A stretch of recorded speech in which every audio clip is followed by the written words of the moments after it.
So with the amount of information you can find online these days, especially on YouTube, it is easy to get into information overhaul. And for marketing, that is definitely the case. If you're a new marketer and you don't know where to start, YouTube is actually an incredibly intimidating place to start just because there's so much information out there. There's so many videos. And in today's video, I wanted to go over how I would relearn digital marketing if I had to start from square one. I wish I had a video like this to start out because I had to learn everything the hard way. I had to be thrown into the fire and learned everything through experience and through multiple failures just to get to where I am today. But in this video, my goal is for you to leave an amateur marketer. You know what you're talking about and you can actually approach a conversation and hold a conversation about marketing after this video. So let's get into it. The first thing I'm going to be talking about, the fundamentals.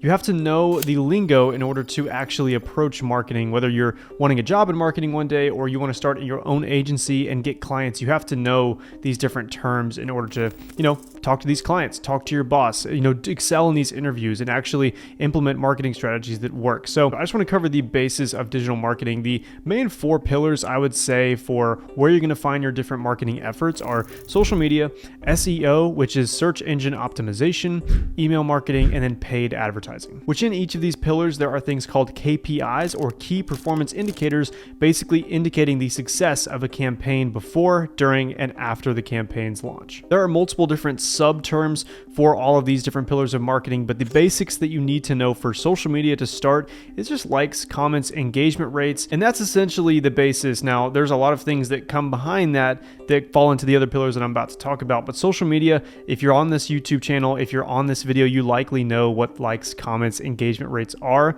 But going into the next one, search engine optimization, a couple different things you need to know are how to build backlinks and how to do your backlink research, and then what a website's health score is to help determine how your SEO can be improved. SEO is essentially when somebody searches on Google, let's say they're looking for coffee mugs. If your website is #1 ranked for coffee mugs and you guys, sell coffee mugs, you guys are going to do pretty good because your SEO is at the top. Your search engine optimization is very optimized. Whereas if you just start a business, your SEO is going to take some time to get to that next step and definitely take some time to get to the top. But SEO is essentially how you rank, and this can not only be on Google, this can be YouTube SEO, it can be Etsy SEO, Amazon SEO, Google SEO, and stuff like that. So essentially the whole practice of search engine optimization are different little intricate things you can do or write or create on your website, on YouTube, on Amazon, all the different things that I listed, and how you can actually optimize that to beat your competitors in where you rank for different keywords. Keywords are, like I said, the thing that you want to rank for. So if I'm a coffee mug company, I'm probably going to want to rank for coffee mugs and best cheap coffee mugs or coffee mug alternatives. Different keywords are easier to rank for than others. That's why choosing your keywords is an incredibly important thing when you're starting your SEO strategy, but you have to know from the basics what SEO is, what keywords are, and then the different levels behind that on how to build a good SEO rapport. Search engine optimization may be the biggest beast in terms of what you can actually delve into. So on the very back end, you just need to know that to improve SEO, you need to create great content, you need to optimize for the keywords that you want to search for, and you can do that by building backlinks, getting more website traffic, and then outranking your competitors. If you want to learn a little bit more about SEO, you can actually go into SEMrush. They have a free tool where you can analyze different websites, check out their health score, how many backlinks they have, and it's all for free. Now, there's obviously paid plans, but I just think it's cool to go into and see what different companies are doing for their SEO and how they're optimizing it. SEO is by far the hardest form of marketing to master, but if you can get really good at SEO, that is a high performance skill, and I would go back and learn SEO before anything if I had to start over. The third pillar, email marketing, is essentially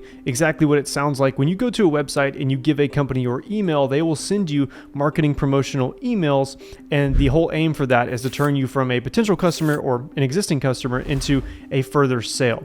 So if I'm Nike, I want to send you promotional items based on the winter. I'm going to send you promotional items for jackets or outerwear or new clothing lines that are coming out in an effort that when it gets cold, you would choose Nike to buy your outerwear fits. You can also rope SMS into this. It's essentially the exact same thing, the exact same form of marketing, but on your phone. It's through text message. Email marketing and the lingo that you need to know behind it. Essentially, the big 2 things are open rate and click-through rate. How can you optimize for people that actually open your email? So if I send 1,000 emails out, I have an email list of 1,000 people and 500 of them open it, I have a 50% open rate. And that's generally pretty good, but the main thing that matters is the click-through rate, the CTR. how many people are actually clicking the links inside of the emails that you're sending and how many of those are converting. So if I had a 10% click-through rate for those 500 opens, which is pretty good, I would have 50 clicks into whatever I'm trying to get them to click on. And mainly that's just a button.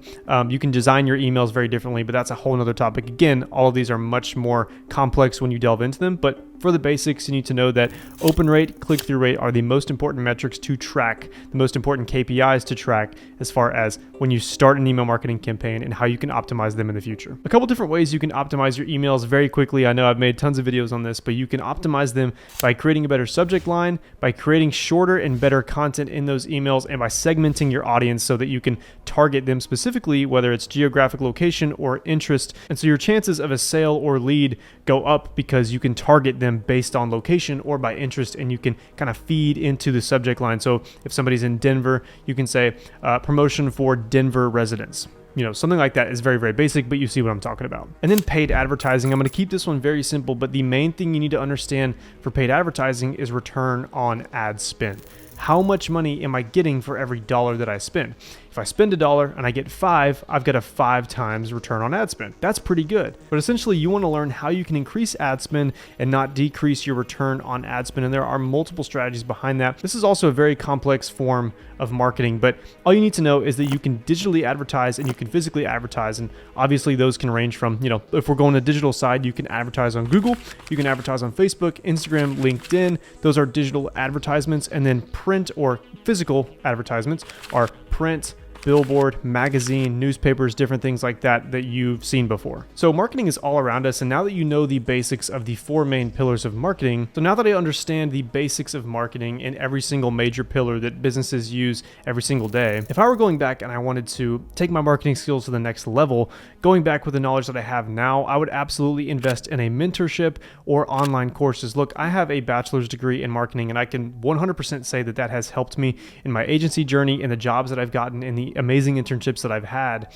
but also that's just a piece of paper. The main things that I've learned outside of college have been through my experience in each one of those things that I listed. My jobs were really great because they threw me into the corporate life of marketing, and I learned different things that I would not have learned in college, and same for my agency. For the clients that I deal with, there are stuff that college cannot teach you, but the piece of paper that it gives you, I will admit, is very, very valuable. It just stinks that nowadays you have to go into so much debt to get that piece of paper. If I were to go back and do it all again, I would definitely invest in a couple of courses and mentorships, and I would learn my marketing skills earlier. All of my free capital would be invested in these different courses, these different certifications that I would not need to go to college for. And I would try to start an agency as soon as possible. An agency, if you're just watching me for the first time, is essentially freelance marketing that you can offer to these companies, and you can offer social media, SEO, email marketing, or paid advertising as services. And you can provide those for e-commerce companies, for brick and mortar companies, and so on. So now that I know the basic understandings of marketing, I've stepped up my marketing game with an online course or certifications within the service that I want to deliver. I would now pick an industry or niche that I enjoy learning about, that I have an interest in, and something that I really want to go far in. For example, if I'm a big guy and I love going to the gym, I want to work for a supplement company, or I want to provide my services for these different supplement companies, these protein powders, these nutritious bars, or pre-workouts. And there's so many different things within fitness that you can actually go after. But you see my point here. I would absolutely attack that niche and make it one of my priorities to learn everything about supplements that I can possibly know, so that when I get into an interview with a company that wants to hire me, or I'm in a potential client meeting with a potential client that is a supplement company, that I know what I'm talking about, so that when I get in there, I'm shown as knowledgeable. I've got experience in this. I've done my due diligence. I've gone through the certifications. I've gone through the courses. I've learned everything about this niche, to where when they leave that interview, it would be stupid for them not to hire me. And the last thing here, taking your marketing skills to the absolute maximum. The fourth step, and the step that I'm currently on right now, is to build a portfolio. Building a portfolio is absolutely the most important step of this, and it's one that takes the longest. It's the one that's going to maximize your earning potential within marketing, and that's why starting as soon as possible is as necessary as it's ever been. You can build a portfolio by simply sharing the different client success stories that your agency's had, some different success stories that you have in a job that you may have acquired, hired, or by building a personal brand and creating this free content so that when somebody looks you up, or if somebody's trying to do their due diligence on you, they find a YouTube channel like I've created where you've provided so much free value that they instantly know that you know what you're talking about. Like I said, I'm at this stage now, and this is the stage that you can make last as long as possible. I'm going to be building my portfolio when I'm in my 30s, 40s, and 50s, and hopefully by then I'll be retired. And there you have it. There's my roadmap to learning digital marketing from step one all the way up to the point where I am right now. I really wish this video was around when I was starting marketing, because I would understand how to go from not knowing anything all the way up to building a portfolio that is worth, hopefully one day, millions of dollars. Marketing is truly a beautiful thing. It's not that hard to get into, and it has an insanely high earning potential. So if you've enjoyed this video and you want to see some more free content on digital marketing, not only in the social media space, but the email, paid advertising, and SEO space, please leave a like and subscribe. I would really, really appreciate it. I'll see you guys in the next video. Peace.